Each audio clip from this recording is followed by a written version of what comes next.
여러분 안녕하십니까? 광주 MBC 뉴스데스크입니다. 황제골프 호화 오찬에 대한 비판 속에 전두환 씨의 형사재판이 오늘 또 광주에서 열렸습니다. 이번에도 전 씨는 출석하지 않았습니다. 전 씨를 법정에 세우라는 요구가 빗발쳤지만 재판부는 별다른 조치를 내놓지 않았습니다. 보도에 우종훈 기자입니다. 5.18 헬기 사격을 증언한 고 조비오 신부를 파렴치한 거짓말쟁이라 비난해 기소된 전두환 씨. 지난 3월 단 한 차례 재판에 출석한 이후로는 알츠하이머 등을 이유로 불출석 허가를 받아 법정에 나오지 않고 있습니다. 하지만 전 씨는 최근 멀쩡히 골프를 즐기는가 하면 12.12를 기념해 와인을 곁들인 호화 외식을 하는 등 환자라고 보기 힘든 모습이 잇따라 포착됐습니다. 광주 5.18 학살에 대해서 한 말씀 해주시죠. 광주 학살에 대해서 모른다 난. 오늘도 전두환 씨가 나오지 않은 가운데 열린 재판에선 5.18 당시 투입됐던 공수 특전여단 중대장 등 2명이 전 씨 측 증인으로 나와 헬기 사격을 부인했습니다.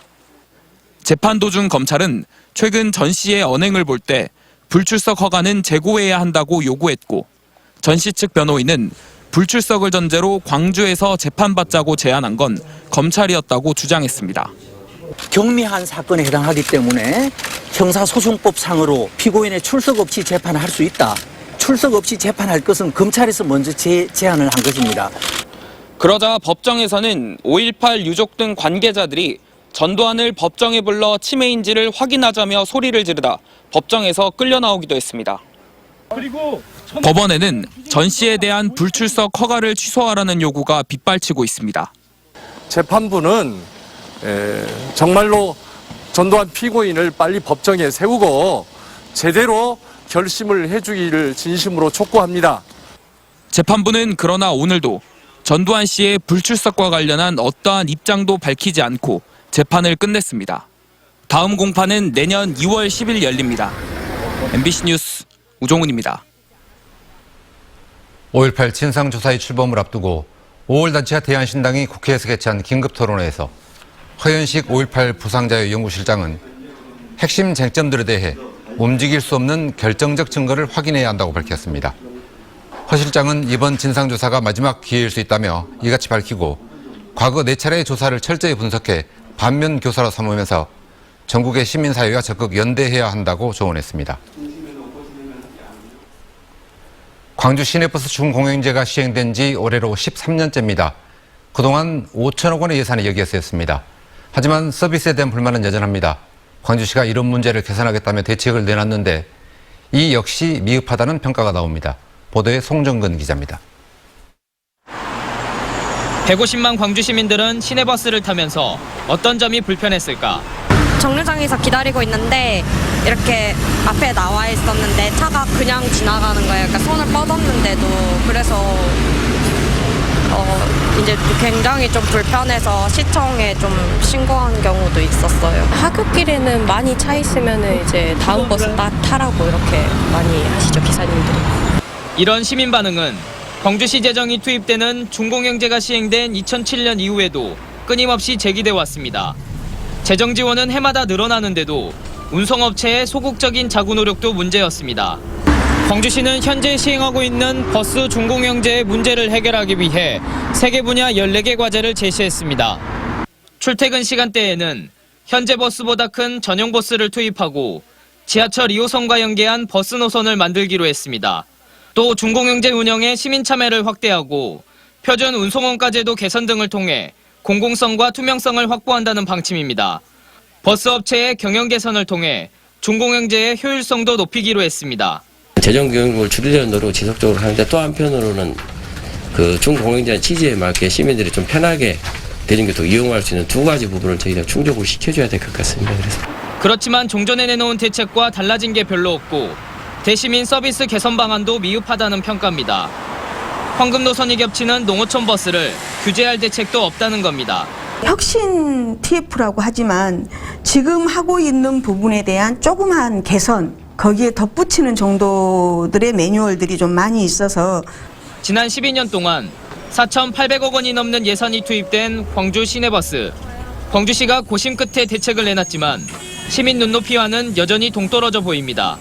MBC 뉴스 송정근입니다.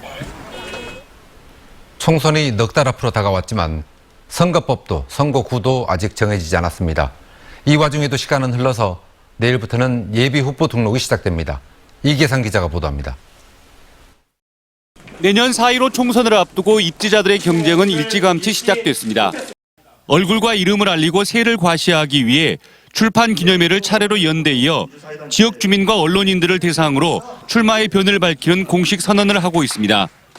21대 국회의원 선거 출마 예정자들은 내일부터 예비 후보 등록을 시작으로 일정한 범위에서 선거 운동을 할 수 있습니다. 등록을 마친 후보들은 선거 사무소를 설치할 수 있고 어깨띠를 두르고 홍보용 명함도 나눠주며 지역 유권자 표심잡기에 나설 수 있게 됩니다. 하지만 예비 후보라는 점에서 선거법을 어기지 않도록 주의해야 합니다. 아파트나 주택에 호별로 이렇게 투입하는 경우는 위반이 되기 때문에 꼭 직접 유권자에게 배부하는 방법으로 명함을 배부하셔야 합니다. 총선 출마 예정자들은 선거일을 넉 달가량 앞두고 갈 길이 바쁘지만 공직선거법 개정은 여야 협상이 난항을 겪으면서 국회 본회의 상정조차 되질 않고 있습니다. 이 때문에 등록을 마친 예비 후보들은 선거구 획정 기준을 알지 못한 상태로 깜깜이 선거 운동을 할 수밖에 없게 됐고 선거관리위원회도 일단 현행 선거구를 기준으로 선거를 준비하고 선거법 개정 이후 변화된 기준에 따라서 재조정해야 하는 상황입니다. 선거법 개정이 확정되더라도 선거구를 짜는데 2달가량이 걸린다는 점에서 내년 총선 역시 늑장 선거구 획정으로 후보들이 곤욕을 치를 것으로 전망됩니다. MBC 뉴스 이계상입니다.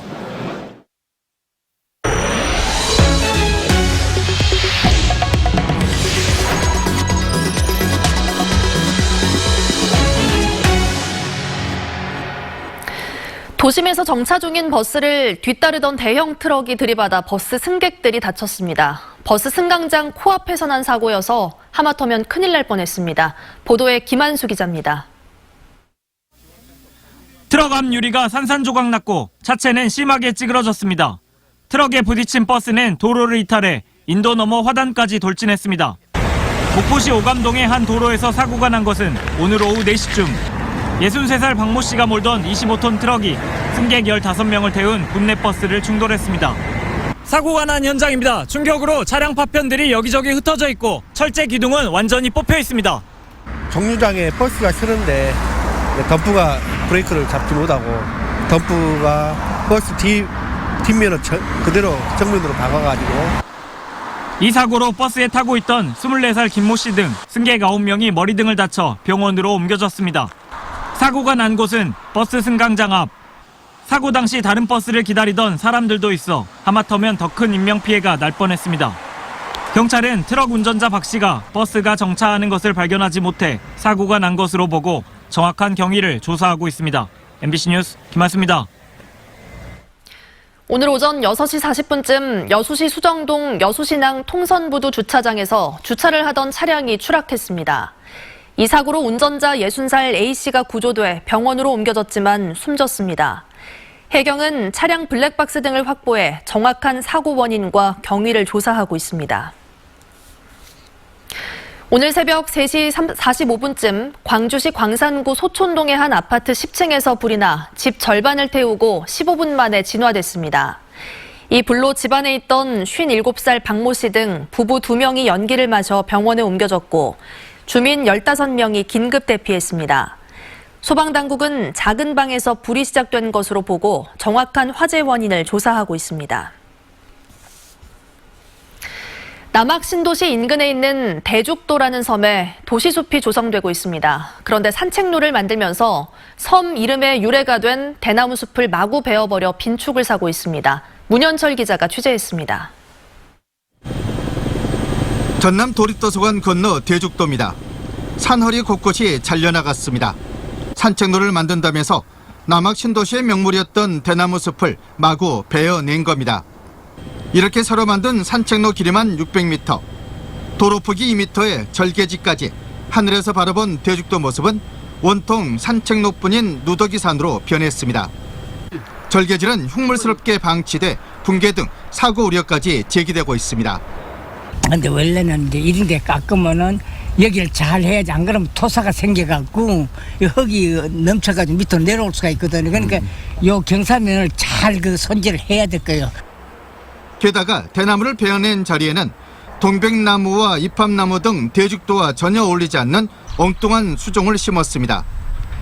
대죽도 대나무는 조선시대 화살 재료로 쓰일 만큼 수량이 풍부하고 품질도 뛰어난 것으로 전해지고 있습니다. 대죽도 둘레길 곳곳에는 또 불필요해 보이는 인공시설물들이 설치됐습니다. 멀쩡한 산자락을 잘라내 그 자리에 계단식 벽체를 쌓았고 나무다리도 기존 다리와 불과 수십 미터 거리에 새로 지었습니다. 낙석 위험 때문에 일부 구간에 우회로를 만들었다고 하는데 통행을 제한하는 문 등을 허접하게 만들었습니다. 기존 숲을 훼손해 산책로와 시설물을 만드는 데만 치중했다는 빈축까지 사고 있습니다. 이 도시숲 조성 사업에 무안구는 9억 원에 가까운 예산을 썼습니다. 대나무 섬이라는 오랜 역사성을 지닌 대죽도, 도심 속 사랑받던 동산이 벌거숭이 누더기산으로 전락했습니다. MBC 뉴스 문현철입니다. 업체로부터 뇌물을 받고 연구비를 빼돌린 혐의로 기소된 국립대 전 교수가 항소심에서 법정 구속됐습니다. 광주고법 형사 1부는 뇌물 등의 혐의로 기소된 전직 국립대 교수 A씨의 항소심에서 징역 2년의 집행을 3년 유예한 원심을 깨고 징역 3년 6개월의 실형을 선고하고 법정 구속했습니다. A씨는 정부 용역을 받아 중소기업과 건강기능식품 소재를 개발하는 공동연구 과정에서 업체로부터 고급 승용차를 받아 사용하고 연구비 2억 1천만 원을 빼돌린 혐의로 기소됐습니다. 내년 프로야구 정규 시즌은 3월 28일에 시작하고 기아의 개막전 상대는 NC로 정해졌습니다.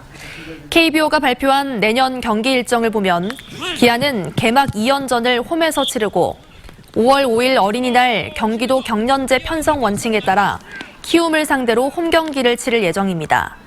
또 도쿄올림픽 기간인 7월 24일부터 8월 10일까지는 정규 시즌이 일시 중단됩니다. 학교 현장에서 미세먼지에 대응할 수 있도록 한 학교 실내 공기질 조례가 제정됐습니다.